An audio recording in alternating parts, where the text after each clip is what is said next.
sports These are really others' words about you. We have purpose. We have a why. We bring people together. We connect. I feel like God is our greatest supporter and our greatest coach.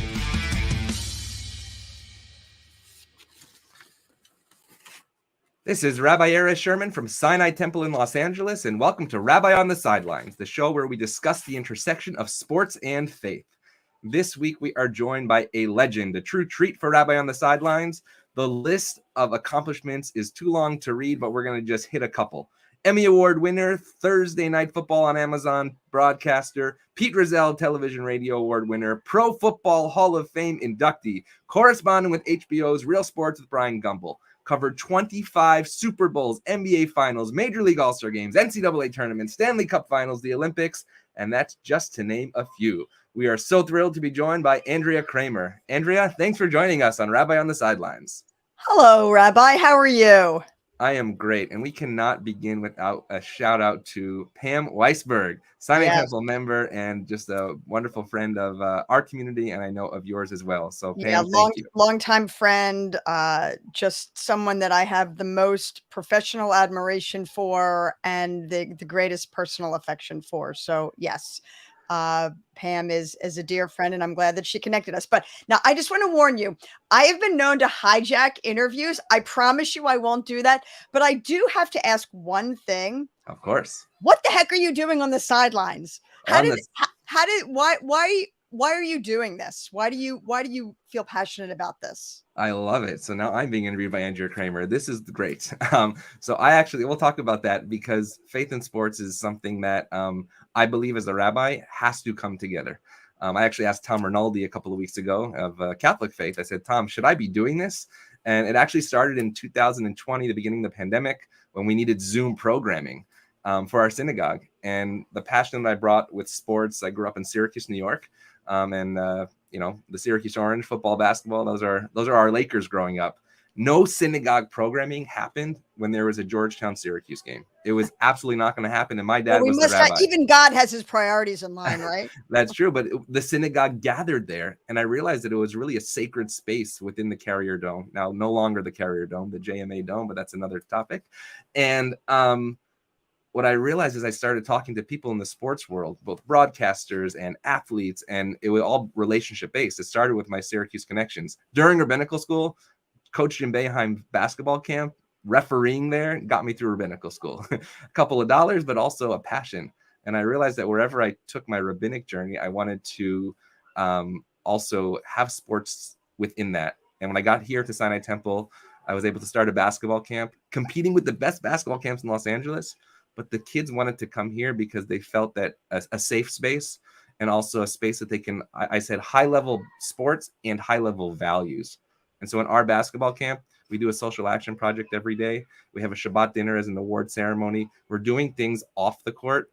And that's why speaking to people like you, hearing what you're doing off the court, off the camera is as or even more inspiring than what I see on the camera as well. So that's just the genesis. Yeah, no, I appreciate you sharing that. I think it's absolutely fascinating because I'll be totally honest with you. And I don't know if any of your other broadcast people have talked about this. And if they haven't, then they're not telling you the full truth. And that is that in the television world, there is a very delicate balance that you have to draw with religion. One of the, you don't even know this. And I tried to find this for you to send this to you before the interview. And I couldn't yet. And it used to be posted on YouTube and it evaporated, however, whatever the word is in cyberspace. But I still do want to find it for you. It's one of the greatest stories I've ever done. It was back when I was at ESPN and it was completely religion based. And I could tell you about it later if you're interested. But the point that I'm bringing it up for is that when the story literally came to me, I said to my coordinating producer on Sunday NFL Countdown for ESPN, I said, okay, this isn't one of those, we're going to get the interview and we'll say, we're going to talk about religion, but then we're going to talk about football. No, this is a story about religion. And typically, historically, It's been a channel changer. Soon as Mhm. people start hearing about religion, a lot of them just change the channel. And I said, Mhm. we can't do that. So if you want to tell this story the right way, you have to make a commitment to understanding it's going to be about religion. So Mhm. I've just always found that it's a very, very delicate balance, I think. And truthfully, Rabbi, there have only been a handful of athletes that I can tell you that I feel assured in my heart that their faith is as advertised. It Mhm. is what they say it is, because me personally, I really struggle with, God help me win this game. Really? Yes. Did he not help Right. the other team? Mhm. Is God really cheering here? So, I think that what you're doing is really tremendous, certainly in the synagogue and with the programs and promoting healthy living and the right values and associating sport with religion. But from a television broadcast perspective, I think it has always been a relationship fraught with a lot of angst. It's actually interesting as I speak to people really in the broadcast industry. So like Jimmy Dykes from ESPN, he wrote a book right behind me called The Film Doesn't Lie. And it's all about how God watches us and also how in the sports world, the film doesn't lie, that the film tells exactly what's going to happen. Dan Schulman, he said, you know what, we have to separate this. But then as we dug deeper, he began sharing the story of the Gulf War, where he was at that moment. He was just a junior broadcaster in hockey in Ontario. And he left the broadcast because he said, there's a war in Israel. I need to go home. And on the screen said, due to events in the Middle East, this broadcast has ended. He said, could I have done that ESPN? Probably not. But at that moment, I had to decide who I was.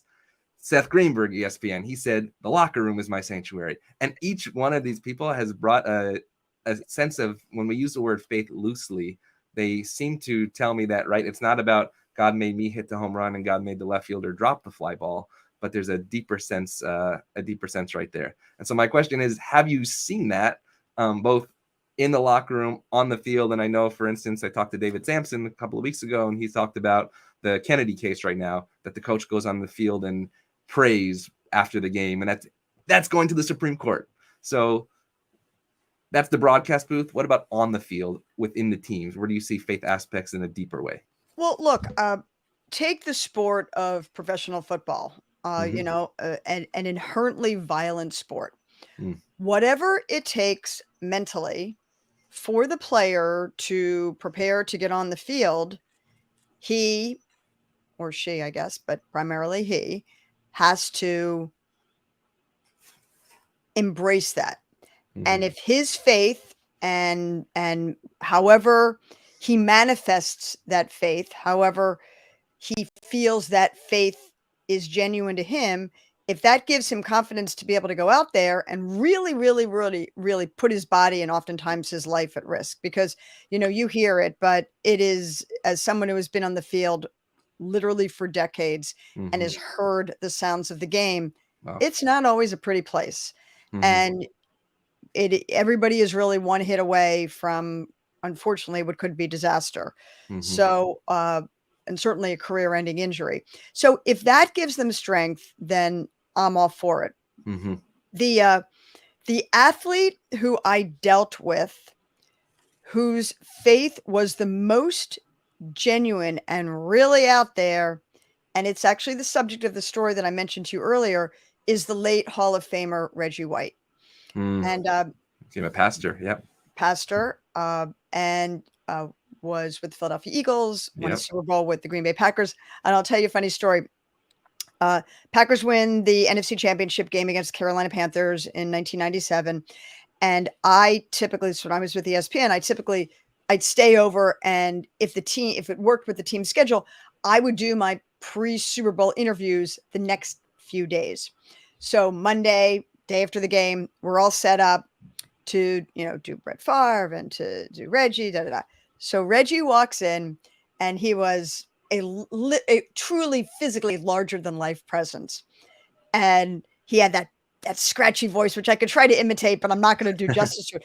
But he walks in and he fills up the room and he goes, "They're going to have to listen to me now," meaning that he was about to have the biggest pulpit he's ever had. Love it. Super Bowl media, the world's media, and they were going to have to listen to him. And he was right. But he is someone whose faith was so strong. And we would talk about it. and I learned quite a bit from him. But his it was very, very genuine. Another person in the coaching ranks was Tony Dungy, who Absolutely. certainly sustained the most, tragic of losses with his Lost his eldest son son. committing suicide, Mm-hmm. James. And talk about needing faith to get you through that. Mm-hmm. Me and Lauren needed that. But so I've seen it. I just and you see players that come together on the field after the game, all pray together in a circle. Right. Again, if that's what gives them strength, and that's fine. But the natural skeptic in me says I also know plenty of guys, truthfully, who say they're so devout and they're so faithful to God and faithful, and they ain't faithful other places. Let's just put it that way. Am I Right. trying to be diplomatic there? So again, I have seen my share of hypocrisy as well. But I've learned over the years not to judge. It's just that simple. Well, I think. And with personal stuff, unless it affects their performance, Mm-hmm. and hence I need to look into it, Mm-hmm. it's their personal business.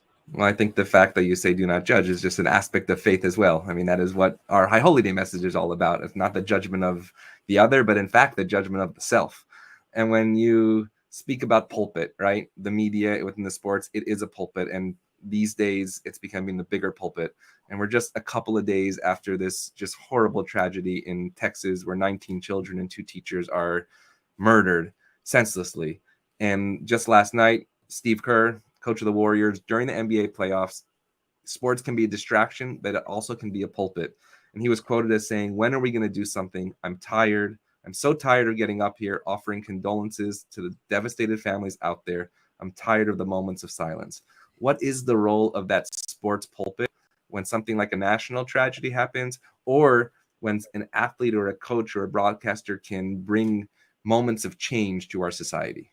Did you see Steve Kerr? Did you actually see it? Did you watch it? Did you listen to it? Yep.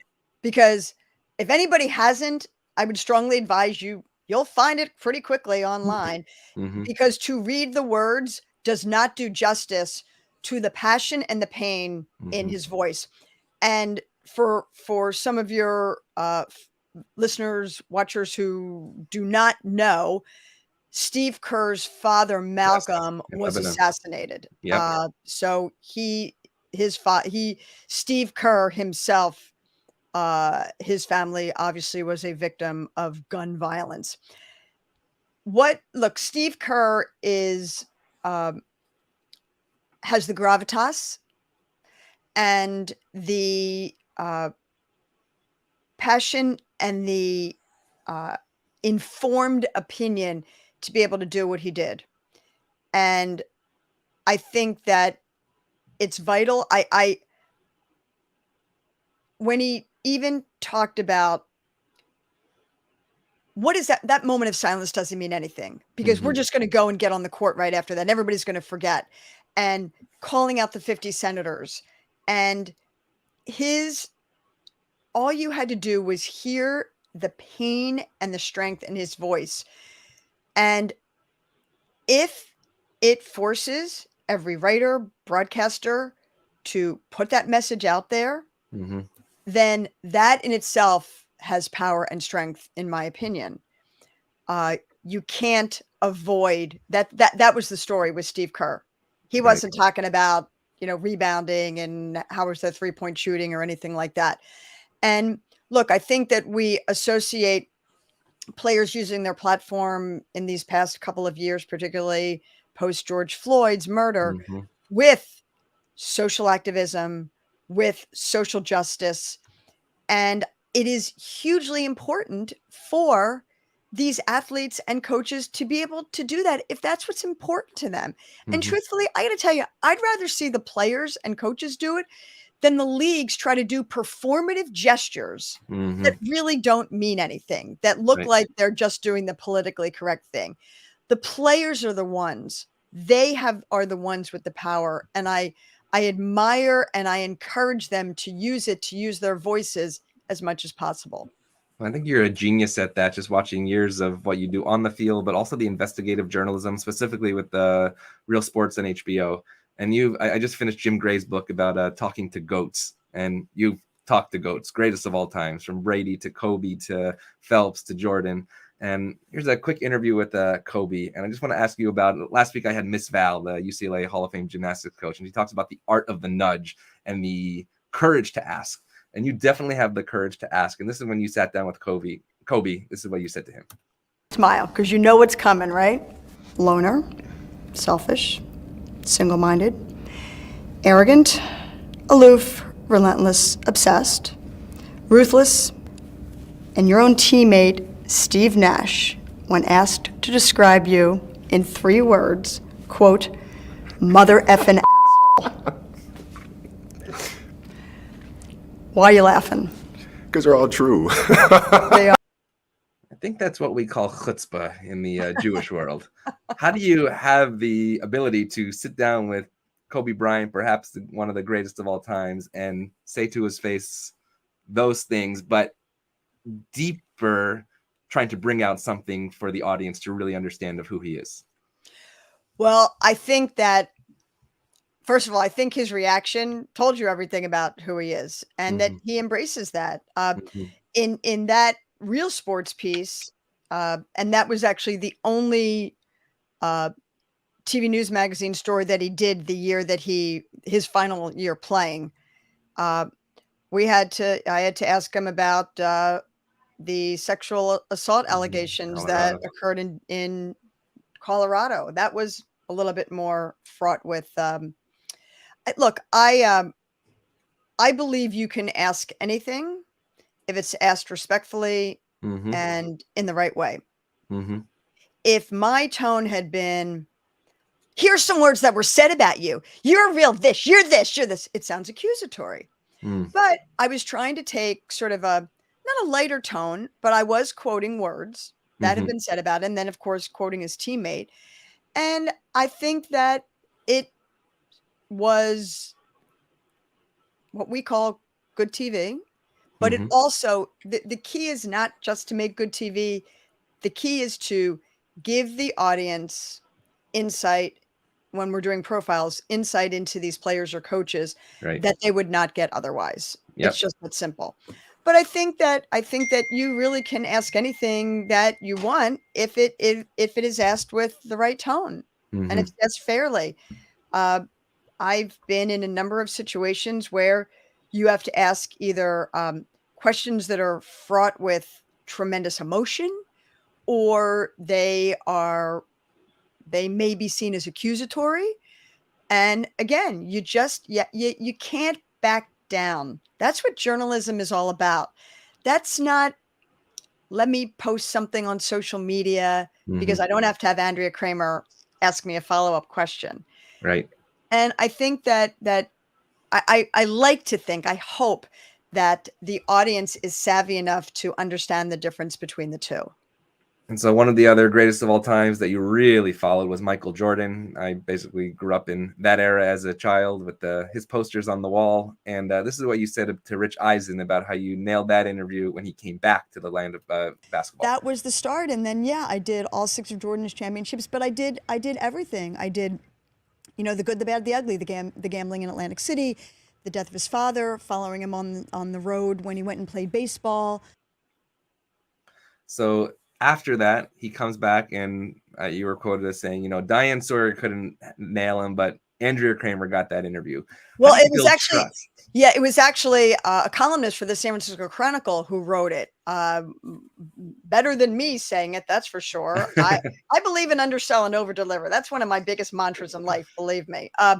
And no, the writer for the San Francisco Chronicle wrote, Dan Rather, Diane Sawyer, Ed Bradley, all these people tried to get Michael Jordan, but Andrea Kremer got the interview because she had a longstanding relationship with him. That's the other thing. You got to be there through all the times. To me, that's fake. When he came back from Atlantic City in the middle of the playoffs, I was standing there with a microphone asking him questions. when he had to testify in the Slim Buller trial down in North Carolina, that I was down there. And again, you give someone an opportunity to answer the questions. As I always say, I have to ask, you don't have to answer. I mean, that's one thing. For example, on Real Sports, we don't pay for interviews, and we give no parameters for interviews. We have to be able to ask anything that we need to. Doesn't mean we're going to ask it. But again, I have to ask, you don't have to answer. But the minute you abdicate any kind of control over an interview in terms of, oh yeah, I won't ask that. You're opening Pandora's box that you cannot close. Because the minute you do that, you say, well, I don't have to, you said you won't ask me about that, so I don't want you to ask me about this. And you just can't do that. But listen, I am very, I was going to say blessed, but I guess when I'm talking to a rabbi, that's got a whole different connotation. No, right? exactly. I am very, I don't want to say lucky, because I feel that it wasn't luck. It was certainly timing. And I hope to think that it was some skill that I've covered, as I say, the two greatest Michaels in all of sports, Michael Jordan and Michael Phelps, at key moments in their careers. And I am extremely, extremely grateful for that. So actually, I think sometimes blessing is lucky, blessing is fortunate, but also the tradition says that you're supposed to say 100 blessings a day. And people say, how can you do that? But if you open up your eyes, the blessings are there. Sometimes you actually just have to grab them with what you see and what you feel as well. So I think lucky and blessing within the faith world do go hand in hand. And some of those things that I would say are timing, skill, and fortune are what you have done in the world of broadcasting, but also really breaking the gender barrier. And one show that you had, We Need to Talk, brings 12 women together. And this is what you have to say about why a show like this was necessary. You need an all-female show. Well, it's historic. There's never been, I mean, you may have a woman that appears on another sports show, but never have you had all these women from these very different backgrounds bringing their opinions, their knowledge to a show like this. But you know what, guys? So what was We Need to Talk Wait, it about? reminds me that my hair looked a lot better when I had somebody that did it professionally. I'm sorry. No. It's okay. Some people are listening just on audio, so we're all good. You know what? I got to tell you, that was an idea that germinated in me for a really, really long time. And I'm not alone in that, I think. But I think, the funny thing is, whether it was my dear friend Amy Trask, who I was sitting next to on that CBS This Morning set, or Leslie Visser or Pam Oliver, my longtime, decades-long pals, we're always talking sports. And we could be talking about Steve Kerr, or we could be talking about Steph Curry's shooting, whatever it is. We're talking X's and O's, whatever. And finally, we had a show where, in essence, we're just doing what we've always done behind the camera, and people just get a chance to see. So I think that this whole notion that you had to play the game, you need to, as though men are born with some gene that predisposes them to know or love sports, I think is ridiculous. I think that women can be passionate about anything that men are, and sports happens to be one of them. But ironically, I speak to a lot of corporations, and I'll speak to a main group, and then there's usually a breakout group with female executives. And I always tell them, the water cooler really exists. On a Monday morning, after the Rams have played or the Chargers have played, you don't need to know what happened on 3rd and 10 from the 17 with 2 minutes to go, but you need to know who won the game. You need to know who had a good game. You need to know the headlines, because if not, you're not in that conversation at the water cooler. And it is part of the culture. And certainly it's part of a male-dominated culture. But I've done over the years a number of these, they're called NFL 101 seminars, teaching women about football. Even though at some point men came and said, you can't say it's just teaching women about football, because we want to come too. Nice. But I say it doesn't matter if you don't know a first down from a down comforter. We can give you enough information, because the more you understand, the more you're going to enjoy it. It's just that simple. Just like the more you know who the players are, football is a unique sport because they're helmeted. Right, exactly. You don't see their faces. You don't really see what they look like. Of course, everybody knows what Tom Brady looks like, but for the majority of players, you don't. If you know who they are, if you know something about them, you care more about them. If you care more about them, you care more to watch the game, and it just builds the audience. And again, it's not just for men. It's not just for women, but I think that men want to know more as well. And so when you talk about the cooler, here I actually say it's by the Ark. So that's where we do our chats here, by the Ark and the Torah. But when you you're talking about the game on Mondays by the Torah?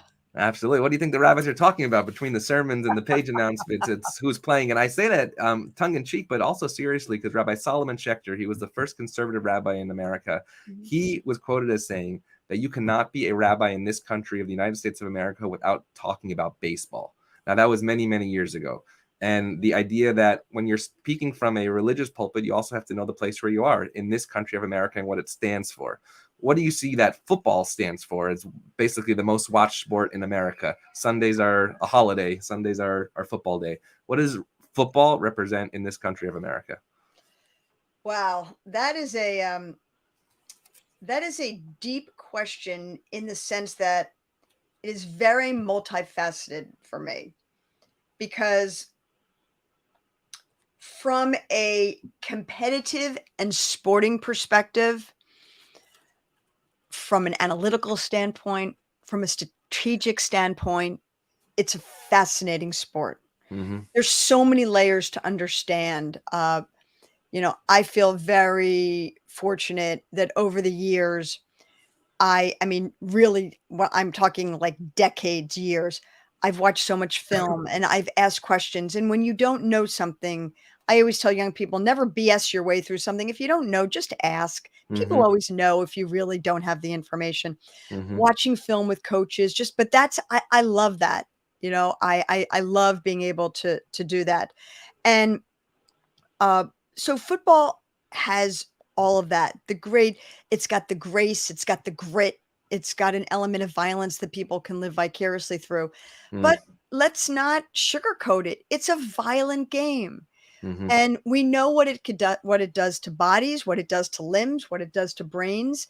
And there is definitely a level of cognitive dissonance that people who cover the game need to really come to grips with, because it's the old how the sausage is made, and sometimes it's not so tasty to know that. So it's a complicated issue, but yeah, I love football. I've loved it since I was 8 years old, and I learned about it. And the thing that I had going for me, which I always say, and it's hugely important to me, is I had two parents that thought it was okay that cute little Andy liked football. And my parents supported me and bought me books and took me to games. And I convinced my dad to buy season tickets to the Philadelphia Eagles. And we did. And it really was a way that our family came together on Sundays. And it does bring people together, no doubt. And so there are stories that happen off the field. The one story that I saw that you really reported on during COVID was a story of Laurent Duvernay Tardif, who basically said, I'm not playing football. I'm going to help people and save their lives. Another Jewish value of pikuach nefesh, to save a life. Maybe take us through that story and how you earlier you said the stories come to you. Are there times though that you go find that story? Oh yeah, all the time. The public needs to hear something that, like you said, we don't see on TV. Oh yeah, totally. I mean, the story that I mentioned with Reggie White that we haven't even talked about, but yes, with Laurent is a very unique person. He is a medical doctor. He has the only active player with a medical degree, and he got that degree while he was playing football. And which is really an amazing thing. He is very, very smart, but he's also very, very driven, and he won a Super Bowl. He is Canadian, so we went to school up at McGill. He's from Montreal, outside of Montreal. And at the onset, they win the Super Bowl, and he and his partner, they go on a trip, and they come back, and they're kind of hearing about this thing called COVID. They're not sure what it is. And really to encapsulate what happened, players were allowed to opt out of the season. Right. They could opt out for medical reasons, in which case they got their full salary, or they could opt out for other reasons, in which case they did not get a full salary. The team would toll their contract, which is basically put it ahead to the next season. Mm-hmm. And that's what Laurent chose to do, because he could not see being in a public health emergency and leaving the people at the hospital to do the work while he's off playing a game, although it's a very, very, very high paying game and it's his day job and all. And for him, he had not done his rotation yet. So there are only certain things he could do. And some of those things were the most mundane, and it could be drawing blood. It could be whatever. But what it was doing is it was freeing up doctors to do other things. Mm-hmm. And the other thing that Laurent did, which, talk about needing faith, is, as you know, when you were in the hospital, you're cut off from all family, and especially older people. And they're not they're not comfortable with iPads and devices and FaceTime. And Laurent would get their families on, and that would be sometimes the only time the entire day he would facilitate the communication. And it was heartbreaking for people that were really involved in that. He would leave the hospital. He's living with his girlfriend. He would leave the hospital. He had an apartment that he would go. There's nothing in the apartment, but basically like a couple of pillows on the floor and a washing machine. Walk in the apartment, disrobe, wash all the clothes. And then a lot of times he described having just he would like lay on the floor, and sometimes he would just cry because of what he experienced. And he needed to try to have closure for that for the day before he went home. Mm-hmm. And he didn't want to bring disease home physically, or he wanted to try to bring home as best as he could a clear mind. But it was really, to hear him talk about it, I have such admiration for this man making a decision like that, putting aside the money, putting aside, all the things. Football is a very short life. There were no guarantees that the Chiefs were going to take him back. And he did the right thing. And gosh, my admiration for him is just boundless. So faith in another aspect is reaching the top. We talked about the We Need to Talk, but I want to talk about Thursday Night Football on Amazon, that the producer said, this show was made for you and Hannah Storm. If it wasn't you two, it wasn't going to be anybody. So here's what you said about speaking with Hannah about what it meant to get Thursday Night Football. When we were growing up, we didn't exist. Right. There were no women to look at and say, oh, I want to do what she does. It wasn't really a career option. No, and for me, my path was a little bit different because I started off as a writer. And then from a writer, I went to be a producer. And then Steve Sable from NFL Films, who said, I want you to co-host the show with me. This is the NFL. I had no idea how to be on camera, but I was a pretty good producer. And I figured that the good producer I was could bail out the talent that I was not at that point. And that set me off on my trajectory. So that trajectory from a writer to on camera to being the two only female duos in the studio on an NFL broadcast. What does that mean, not just to you, but to the future of my daughter, who's 10 years old, watching sports? First of all, I want to give you kudos for finding all these clips. I have great admiration for anyone who does the level of preparation that you're doing. So thank you. I really kudos to you on that. So the night before our first game in 2018, first I got a call from John Madden. My phone rings. I'm like, Coach, how are you? Why did I know about this? Why didn't you tell me? Why didn't you call me? Da, da, da, da. And he said, I don't know. I didn't want to bother you. John Madden and I used to work together for many years at ESPN and NBC. So he goes, how you feeling? And I go, I'm pretty scared, Coach. I'm pretty nervous. And he goes, don't feel like you have to cram for the test. You've been preparing for this your entire career. Love it. When John Madden says that, it's kind of like the oracle talking. So it kind of amped my anxiety level from 10 down to maybe a 6, but at least it was going down. So that's a good thing. So that was a very, very important call I got. And then I got an email from somebody, I have no idea who it is. I don't know how he got my email address, but it said in essence, good luck to you two women. Please know that on Friday morning, a generation of girls is going to wake up and know that an entirely new dream is possible. Yeah. And I forward this on to Hannah. We're both like crying, you know, because we're so busy with the preparation and this and that. It really hadn't kicked in the magnitude of what we were doing. And the great Billie Jean King always says pressure is a privilege. So I don't view pressure as anything but that. And I always say, the butterflies, the stress, it's okay if you channel it in the right way. If you let it propel you, it's great. If you let it paralyze you, not so good. Right. So the idea that we were really carrying this mantle, and the other thing that was hugely important to me is it wasn't one game, which is what you've seen in some other sports, and that's fine. I don't deal with what other networks do or anything like that.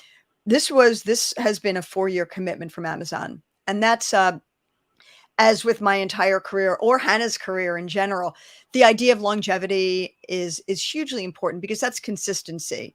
And that's not being a one-shot wonder. So we were very, very, very cognizant of your 10-year-old daughter and this idea, because as I said in that interview that you showed, I go to talk to young people and I say, well, when I was your age, I didn't exist. And they kind of look at me quizzically. They don't really understand what I'm talking about. But I go, no. When I was your age, there was no sports center. Oh my God, life without sports center. How can that be? But then I say, there was no Andrea Kremer that I could look to and say, I want to do what she does, or a Hannah Storm or a Pam Oliver. And now we have to understand that is something, those are options that we give young people that we never had. And it is a great responsibility that I take very, very seriously. It's one of the reasons that I teach graduate school. When you get to a point in your career, look, everybody is insecure. Everybody in this silly, wacky business is insecure. But at some point, you have to make a determination. Am I going to be there to help someone that may replace me one day? Or how am I going to deal with that? And I've always said that. Believe me, it's difficult when you are trying to help someone that may take your spot one day, but it's a responsibility. It's important to do. I never had anybody that did that for me. And I want to make sure that I always do that for somebody else. So you just spoke about dreams. It seems like we're pretty good teammates here, because I'm going to cue up one more clip back to the HBO Real Sports with Kobe, when he spoke about his daughter Gianna and having dreams. And this is what he said about dreams and his daughter. It's important for kids to have those dreams and have those visions in a very detailed manner, particularly before they go to sleep, because then when they drift off, I think subconsciously those visions come back, and when they wake up, they're feeling energized or feeling inspired. Comments on Kobe's dreams and the life of Gianna. Sometimes dreams got her cut short. Yeah, I mean, look, Kobe is the dad of 4 daughters. I think that changed him dramatically. Not just being a dad, but being a dad to girls. I think that the idea of, he called it dreams, you call it dreams, I call it passion. And maybe you don't have it when you're 10. It's interesting because my son's been passionate about something since he was a lot younger than 10, and he's going to be making a career out of it. I was passionate about sports since I was 8. Never in my wildest dreams, because I didn't exist, did I think I'd make a career out of it. My husband is an archaeologist. Right. He's been passionate about it since he's been a kid. He made a career out of it. If someone can be passionate about something, and it doesn't have to be at the age of 8 or 10 or whatever it is, they can find that thing that makes them want to get up every day and makes them want to go to their job, which doesn't feel like work, but hopefully compensates them enough so that they can live. That's pretty great. But I always say to young people, particularly a lot of women that will come to me and they want to be on the air. And oh, by the way, as not to digress, but the first thing I always say to them is, why do you want to be on the air? And if they go, oh, well, it looks really cool, you get to meet the athletes, you get to go to the locker room. No. You have no idea. Okay. Years back, I don't know if it's not the only game that's ever been canceled in the history of the NFL. Well, the snow game. Yeah. In Philadelphia, for Sunday Night Football, we had a game that was canceled. And on Sunday, they still had our pregame show, football. You can see that picture right there. And there I am on the field at Lincoln Financial Field, bundled up, basically showing people why there's no game tonight. And, this is not exactly the most glamorous assignment, but, and when you're on the sidelines and it is rain that is going sideways, you are chilled to every fiber of your being. And, we had a game one time when my producer goes, why don't you just go stand in the tunnel? Will the heater fuel? And I go, hey, this is the job. This is the job. And by the way, I do not miss that 1 second of my life. But anyway, there's no, as I tell the young people, it's not the glamour that you think it is. It's a lot of hard work. It's a lot of preparation. That being said, I am never in the business of quashing dreams. If someone wants to do something and they are intent upon doing it, I will always support them and try to help them in any way I can to guide them to a path to accomplish that dream. I tell people all the time, the easiest thing to do is to say no, because if you say no, it's done. You don't have to do anything. Right. If you say yes, there's got to be follow-up action. You got to do something else. And I always tell people, young people, regardless of what the industry is, don't just take no for an answer. Somebody tells you no, then what would you suggest? Is there something you didn't see in my resume or something in my interview? What feedback do you have for me about my performance? And then you say, is there anybody else that you might suggest that I talk to? Or is there somebody else that another network or another outlet you think I might run it? And then you always end with this. I know how busy you are. I'd like to stay on your radar. Are you okay if we stay in touch? And just don't let no have that note of finality. Absolutely. And so those are the things that I try to encourage young people, especially at this time. We're still, getting through COVID and all that, and jobs and cutbacks and things of that nature. And it's a very dicey situation for so many people. They're not even just all young. But you have to keep at it, and just don't let no be that end point. Well, you said I thought you were going to say you got to have faith, because so much of what you said are those elements of faith. I set you up to say that. It just sounds better coming out of your mouth than it does mine. What can I tell you? No, but like you said, Kobe says dreams, you say passion, and I say faith. And it's the same elements to get there, right? Absolutely. Again, when somebody says pray for my loved one, well, what if it doesn't work? Does that mean that I did a bad job? And I think the same thing in your profession, in sports and broadcasting, right? The faith is, in fact, the work. I say if somebody comes here on Yom Kippur and they don't hit a home run, they don't feel anything, it's often because they didn't have batting practice. They didn't run their, 100-yard dash before they tried to, have a 50-yard run in the game. So let's then finally go back to the beginning and hear that Reggie White story about religion and why that mattered so much and why you put that on the air.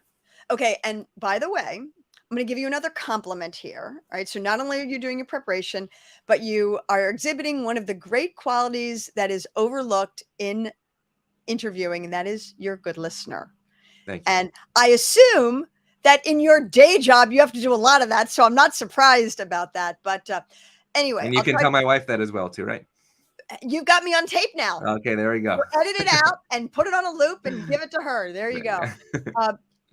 In a nutshell, I am in I used to live in LA, not far from your synagogue. And I'm out and about one day, my phone rings and it's Reggie White. Reggie had been retired. And I always chafe at, when journalists say, oh yeah, I'm friends with. No. You may be friendly with someone. That's different than being friends. You shouldn't be friends with people that you cover. That's a very fine line. But anyway, that being said, Reggie retired and we were friends. And he calls me up and he's a man who was sort of at a crossroads. He was had his hand in a bunch of different things. He at some point had actually thought about trying to do a religious theme amusement park. I mean, he just had a lot of different ideas. And he says to me, I really want to talk with you about kind of where I am in my religious journey. And he starts telling me some things, and I found it really, really super interesting. At that point, I go to my producer and I say, Reggie's calling me and he's kind of offering this up, and I think it could be really, really interesting. Should we pursue it? Yes, pursue it. We have another conversation, and we set up a time. This is in late November. We set up a time right at the beginning of the new year for me to go to North Carolina, spend some time with Reggie, see what he's doing in his religious journey, which at that point he was studying Hebrew. So it was a really, really, really going to be a very fascinating story. My phone rings the morning of December 26th. Reggie White died. And when the phone rings that early and you're on the West Coast, it's never good. Right. And I went right on the air, audio wise, talking about it. It was beyond shocking. It was something that was very, to this day, even for me personally to talk about it, just tragic. He had sleep apnea, amongst other things. His beloved wife, Sarah, tried to revive him and he couldn't. So at the funeral, all this, beginning of January, I get a call from the team chaplain for one of the teams who was very close with Reggie. And he says, you still have to do this story on Reggie. And I go, I'm not being trite by saying this, but it's really hard to do a story on someone when the person is dead. And he goes, no, you don't understand. He picked you. He chose you. This is like a sign. You have to do the story. Go to my producer. We talk about it. So we do the story. And what it was a journey through the eyes of his wife and his two children, this religious journey that he went on where he had stopped going to church and he wanted to learn about the Bible by reading it in its original language. And he had a rabbi who was in Israel that he was learning Hebrew from. He actually went to Israel. I guess there's a place where only a few select people can ever go to see the original Torahs. He was able to go in there. That's right. He was accused, to use his words, of becoming a Jew when that he left his faith behind, when what he was doing, in essence, was trying to get a deeper connection to God by learning the language and learning more about Hebrew. And I probably am not doing a great justice to the story, but it was so powerful. It was so amazing. And an interview had been done with Reggie talking about some of this stuff with NFL Films about 2 months prior to that. But they didn't really interview Reggie, but they had him practicing Hebrew. And it was like coming back from the dead. It was just unbelievable. But to ESPN's credit, they let me tell the story. It was completely about religion. It aired on Super Bowl Sunday. Oh, wow. And it was an amazing story of faith, what it really means to educate yourself and what it means to have belief.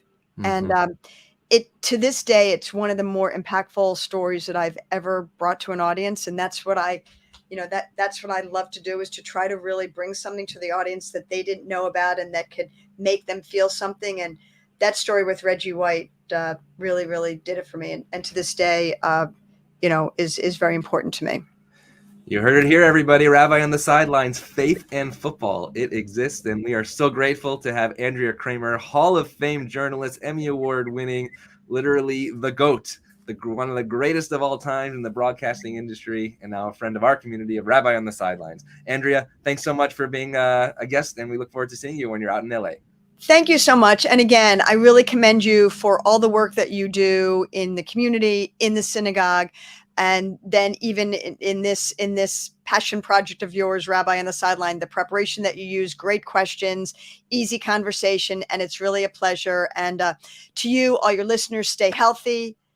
Thank you. Keep the faith. There you go. Have your passion, keep your faith, have your dreams, whatever you want to call it. But thank you so much. And when you see my dear friend Pam Weisberg, if you can give her a hug, even if it's a virtual hug, it would be greatly appreciated. So thank you so very, very much for thinking about me and having me on.